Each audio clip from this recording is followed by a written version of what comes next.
Welcome back to the Melodic Caring Project. Today we connect with Joel Smallbone of For King and Country. Joel speaks honestly and disarmingly about the emotional and societal challenges we're facing right now, and he offers encouragement and hope, plus an incredibly fitting song called Together, the band released during quarantine. Joel also gives a beautiful song to you rock stars watching from around the world. Let's go!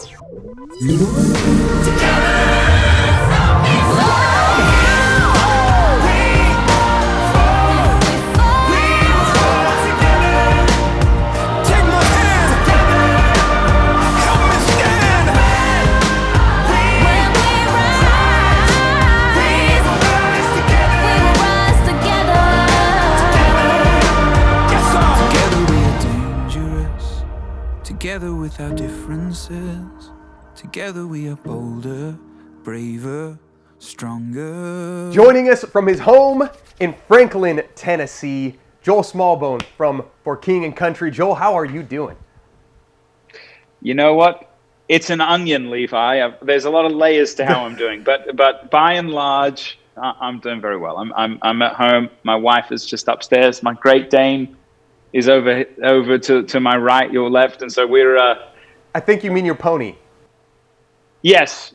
I literally was walking down the road the other day, and someone said, "Hey, if you guys get tired on your walk, you could just ride her on the way back." And I was like, "Yeah, that's good. Yeah, I like that." Good. So you're doing well. Sorry, I cut you off. Yes. No, doing well. I mean, look, there's just one layer of like, I've got to spend more time at home with my wife than ever through this time. But then there's this, the layers compound. You've got 40 or 50 folks and then family members who are kind of somehow tied to the King and Country work and music. And so that's a tough pill. And you had a whole year planned of work for them. But that's the musical community, the arts community in general. And then you've got, obviously the political, the racial, the social levels that we're facing. But on a very micro level, I'm healthy and I'm well, and my wife still loves me. Good. Those are the essentials, man. Those are the essentials for sure. You guys through the midst of this, though the entire world has slammed the brakes on kind of the music and arts and touring and performing, you guys have still managed to stay creative and productive. And with the release of Together, what a phenomenal message right now. Thank you for doing that. What inspired it, and how's the response been? Well, I appreciate you saying that, first of all, just with, I don't know if it's the Aussie tenacity in us, but there's something about, as they say, when the going gets tough, the tough get going. It's like you could either, sort of curl up in a ball in the arts community or in general and just sort of grunt and bear it, or you could kind of show up and hopefully, God willing, do something that is encouraging and impacting to people. And Together was just that. Like I said, we had this whole year of music planned, and we had written a version of Together a little while ago, and we'd started performing it, an unreleased version of it live. It wasn't very good, but we'd started nonetheless performing it live. And we were in Canada. The day that the pandemic kind of gripped the Western world, we were in Toronto, Canada. We were 2 shows into a coast-to-coast tour of the Canadian country, and Luke walked off stage that night and he said, that song Together is a song for our time. And we'd already had, wonderfully enough, Kirk Franklin, the kind of godfather of gospel, had already sung on it with his choir, and then Tori Kelly, who's this kind of lovely pop princess and a friend of my wife and mine, as is her husband, and we reached out to her and said, hey, in the middle of quarantine, so would you be interested in collaborating? And she'd heard the song at one of our shows. She said, I love the song. I'd love to. And a few days later, she tracked it in her home studio and sent us the recording. And it really, it's become this kind of mantra that when you're being physically pulled apart, when you're, physically isolated, politically divided, racially separated, what does it look like when everything is trying to tear you apart to actually fight to maintain unity and to come together, maybe like you never have before? And so that's been our question. And our charge to ourselves and to others kind of in the midst of it has been to find someone who looks, different, thinks different, acts different, maybe even votes different from you, and love them, and reach out and love them in a very real way. Oh, man, so when I said that song was a phenomenal statement for our time, you just put it so eloquently into words. Why? Exactly why, right? This, like you say, it's a mantra, but I would say it's a challenge as well, right? I mean, that song could be the challenge to all of us to choose, no, we're going to get through this together. We're not going to let this tear us apart. We're not going to go our separate ways and just, throw stones at each other across the aisle, or however you want to look at it. We're going to choose to go through this together. And if we fall, we'll fall together. And when we rise, we'll rise together. I mean, to me, that just feels like one of those songs, like you say, maybe it was written before this, but maybe it was queued up for this very moment, Yeah, well, that's the providence of music, is you show up and you make yourself available for it. And if you stay in it long enough, it wasn't an easy song to write, but there are these beautiful moments on the other side if you stay in it where you go, oh, that's why, this was the time for this song. So, tell me about that then. Is that how it feels to you? Is music a cerebral thing for you, where you sit down and think, okay, we need to track songs or write songs for the next album, or is it something where it's a muse or an inspiration or a message that is delivered through you? How does that feel to you? It's a bit of both, Levi. You can't, in my experience at least, you can't have creativity without discipline, and you can't have discipline without creativity. Like they have to sort of go hand in glove. This song in particular was a little bit of a, I hate to put it this way, but kind of an orphan song. It sat, we'd known that there was something to it, but we just couldn't kind of land the plane. We'd actually tried to put it on the last record and it just didn't feel right. And so we just sort of hung about. Mm-hmm. And again, hindsight's 2020. You look at, even when we released it for the pandemic, we didn't know that we'd be facing all that we were facing. Yeah, right. With George Floyd and Ahmaud Arbery and Breonna Taylor and so on. And so it's just been these compounding layers of going, oh man, I think it felt like the song was a gift to us to sort of steward, to Tori and to Kirk and to us, to say, hey, steward this song to kind of hopefully help people along the way, as this is the interesting thing about this time, is that, 9/11, for instance, was an isolated incident in an isolated town. Even wars, they're isolated to a location. Everyone on the planet has, in some way, shape, or form, rich, poor, old and young, have been somehow impacted by this last year. And that's the first in my lifetime, that you've had that level of impact globally, and that we're all feeling the same thing. And I think if we don't crumble under the pressure of it, I actually think, because of this unified experience that the world has had, that there is a great opportunity for us as global citizens to go, you felt pain, I felt pain. We all might have felt it in different ways about different things, socially, health-wise, racially, whatever it might be. But we all had a common experience, and that should bring us together in a new way. It's at least my hope. I completely agree. I mean, again, though, I think that's the challenge, right? I mean, I think anything that impacts us all socially in a powerful way it's something that we either rise to meet, or it's something that we fail under the weight of, and this is our challenge. Well this is said. the challenge of our generation, said. Is to rise to meet this and to come together in empathy towards each other. Man, so tell me something as crazy as this year has been and what we're talking about. Tell me something good that's happened to you in 2020.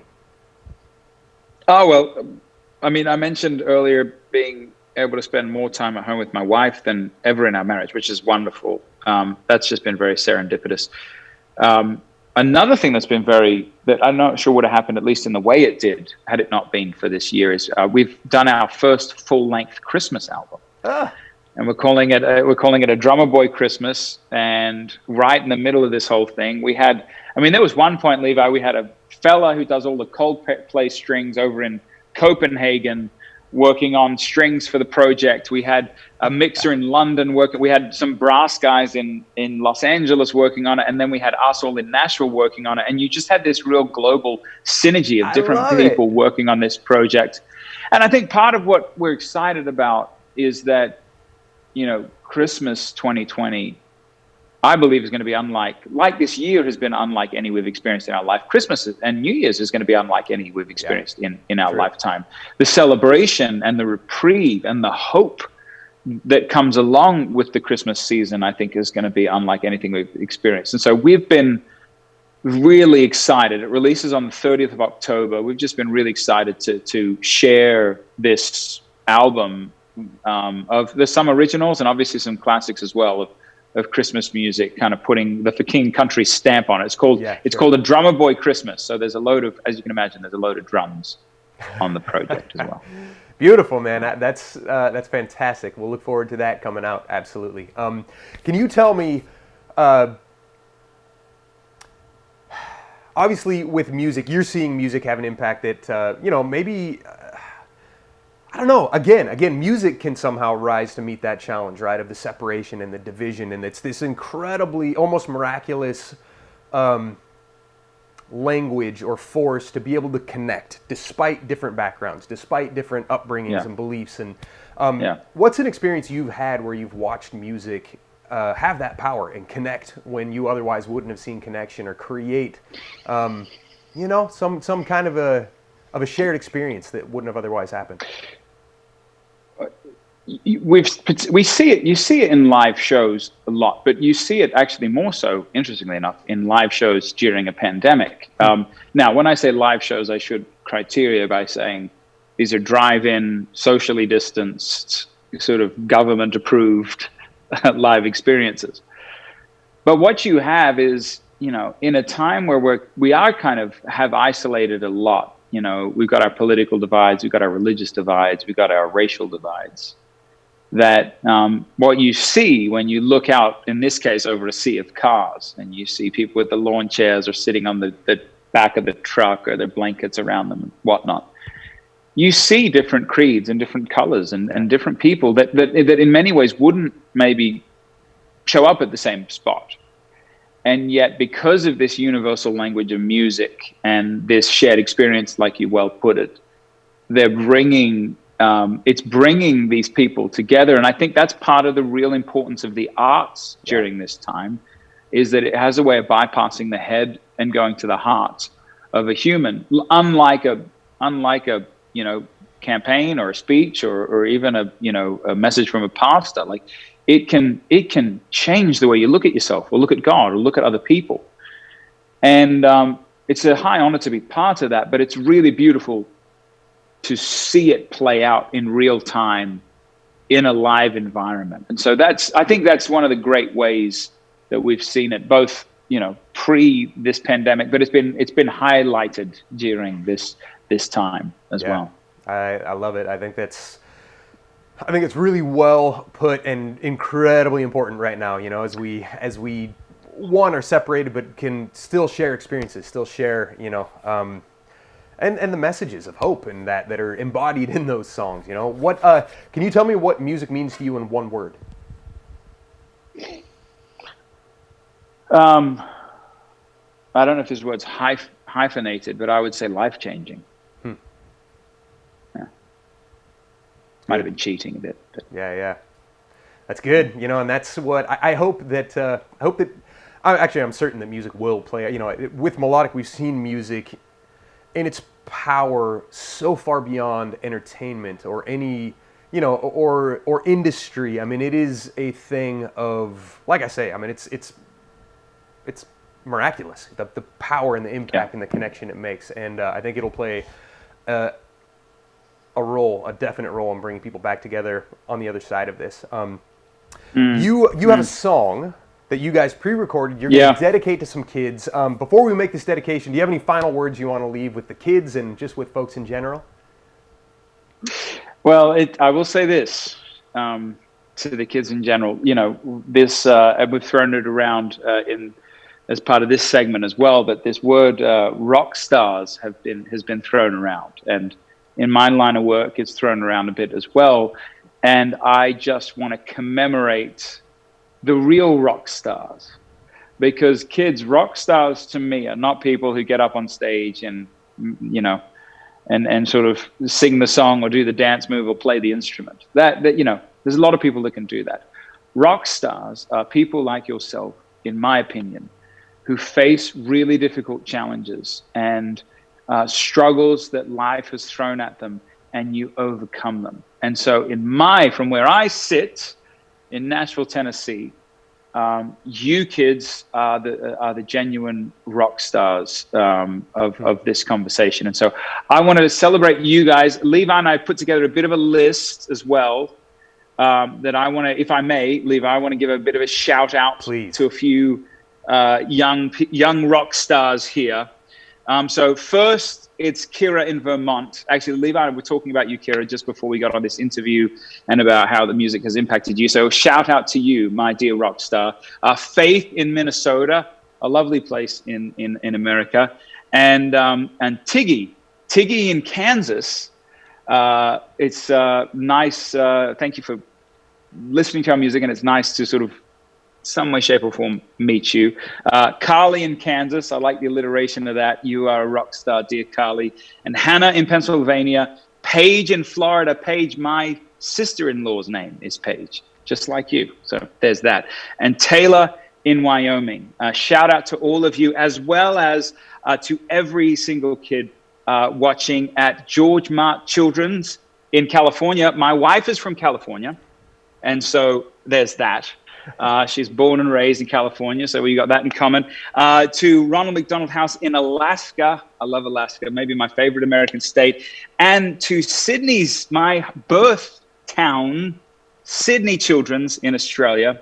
And then Vanderbilt Hospital right here in Tennessee. Vanderbilt actually has birthed many of my nieces and nephews. And I've gone to vocal lessons at Vanderbilt, so there's that connection. And finally, Children's Hospital in New Orleans, Seacrest Studios, sending our love to you all, and thank you for your support of music and this great mission as well. And once again, you kids are rock stars, so keep on. 1, 2, 3, 4. Ladies and gentlemen, we usually have a gospel choir on this song. It's a simple 3-letter word, joy. So if you are prone to singing or not, why don't you go ahead and sing along, because we have no gospel choir here. Here we go. 1, 2. Lately I've been real, watching the nightly news. Can't seem to find the rhythm, just wanna sing the blues. Feels like a song that never stops. Feels like it's never gonna. Gotta get that fire back in my bones before my heart turns into stone. So when somebody please pass the megaphone, I'll shout it on the count of 3. 1, 2, 3. Oh, she my prayer tonight. I'm singing to the sky. Give me strength to raise my voice, let me testify. Oh, she my prayer tonight, 'cause this is do or die. The time has come to make a choice, and I choose joy. Let it move you, let it move, let it move, let me hear you. Yeah, I choose joy.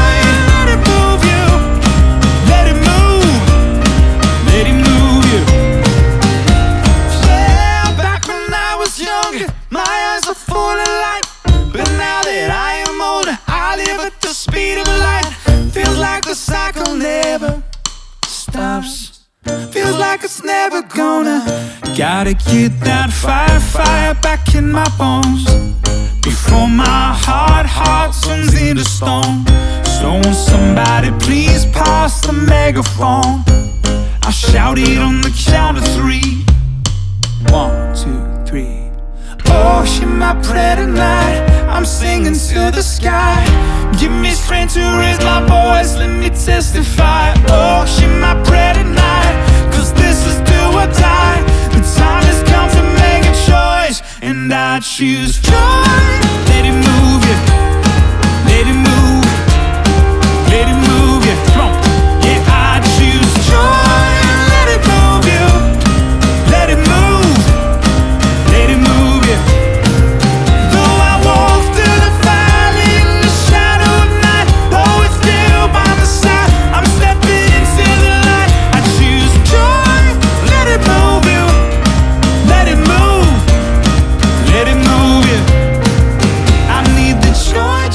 joy, joy down in my heart.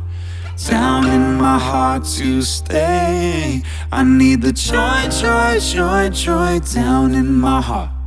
Down in my heart. If you believe it, sing it out.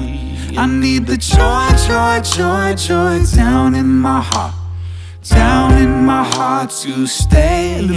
I need the joy, joy, joy, joy down in my heart. Down in my heart to stay. Yeah.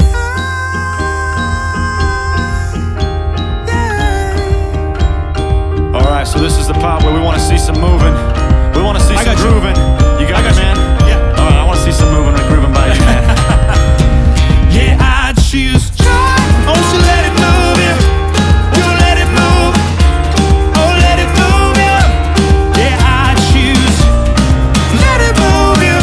Oh, let it move. Yeah, let it move you. Though I walk through the valley in the shadow of night, though with you by my side, I'm stepping into the light. I choose joy. Let it move you. Let it move. Let it move you. I need the joy, joy, joy, joy down in my heart. Down in my heart to stay. I need the joy, joy, joy, joy down in my heart. Down in my heart to stay.